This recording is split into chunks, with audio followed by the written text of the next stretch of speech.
नमस्कार, आप देख रहे हैं तापमान लाइव। मैं प्रशांत, हमारे साथ राजद प्रवक्ता सारिका पासवान जी है। सारिका जी, अब अस्पताल में भी मरीज सुरक्षित नहीं है जानवरों से। पहले इंसान, अब जानवर। देखिए, बड़ी दुर्भाग्यपूर्ण घटना हुई है। और अगर आपको याद होगा तो इसके पहले भी उसी एनएमसीएच में एक मरीज की आंख को चूहों ने कुतर डाला था। और ये घटनाएं बार बार हो रही हैं। तो ये दिखाई दे रहा है कि बिहार में अस्पताल में भी आज अगर कोई पेशेंट जा रहा है तो वो सुरक्षित नहीं है। कब उसको चूहा कुतर डाले, पूरे का पूरा निगल डाले, ये भी हो सकता है कि कल को सुनने को आ जाए। तो ये दिखा रही है कि बिहार में किस तरह की व्यवस्था कायम है। और हम लोग बार बार कह रहे हैं कि बिहार में शिक्षा, स्वास्थ्य, ये ऐसे अहम मुद्दे हैं जिसपे कि जनता जो है वो त्राहिमाम स्थिति में है। आज बच्चे देखिए सड़कों पे आज अपने परीक्षाओं को लेकर के उन पे लाठीचार्ज की जा रही है। उनको सुनने वाला कोई नहीं है। सरकार जो है वो पूरी की पूरी केंद्रित है कि किस तरीके से नहीं होता है। शराब माफिया जो है एक पैरेलल इकोनॉमिक बिहार में चला रही है, कहाँ से वसूली हो जाए, कहाँ से आ जाए। गाड़ी जो है ना, अपने विपक्षी के गाड़ियों पे चालान काटने में व्यस्त हैं। चौक चौराहे पे देखिए हेलमेट नहीं पहना है, उनको जागरूकता फैलाना चाहिए इनको, तो वो ना फैला करके वो जनता को कहीं ना कहीं एक जो कहते स्थिति जिस तरह की उत्पन्न हो रखी, जनता अस्त्रस्त हो गया है इनसे। तो मुझे लगता है दुखद है। और सरकार तो, मुख्यमंत्री जी तो वैसे भी अचेत व्यवस्था में है।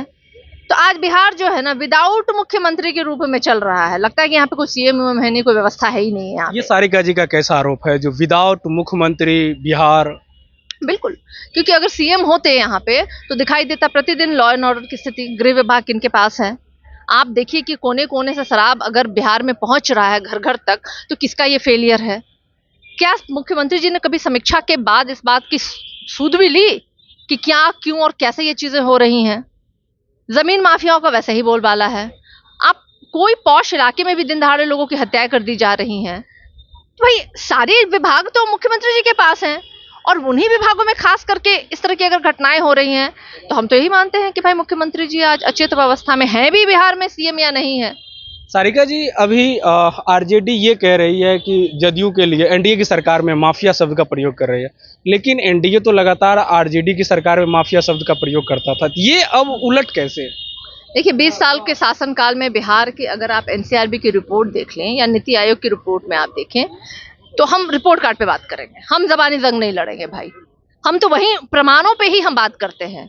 और हमारा प्रमाण है कि नीति आयोग की रिपोर्ट ने बिहार को एक रिपोर्ट कार्ड सौंपा है जिसमें शिक्षा हो, क्राइम हो, इन सब में जो बिहार जो है ना, शिक्षा में सबसे नीचे, स्वास्थ्य में सबसे नीचे, क्राइम में सबसे ऊपर। तो आप ही की देन है ना भाई। 13 दिन में 13 विकास के पुल को हमने ढहते हुए देखा। 56 घोटालों का जिक्र तो मोदी जी ने स्वयं किया था, नीतीश जी के। डीएनए पे ये उनके सवाल उठाते थे तो वो उनको बड़का झूठा पार्टी कहा करते थे। अब जो व्यवस्था बिहार में कायम है, तो बड़े भाई छोटे भाई, चोर चोर मौसेरे भाई, जितने भी कहावतें हैं सबको तो चरितार्थ कर रहा है बिहार।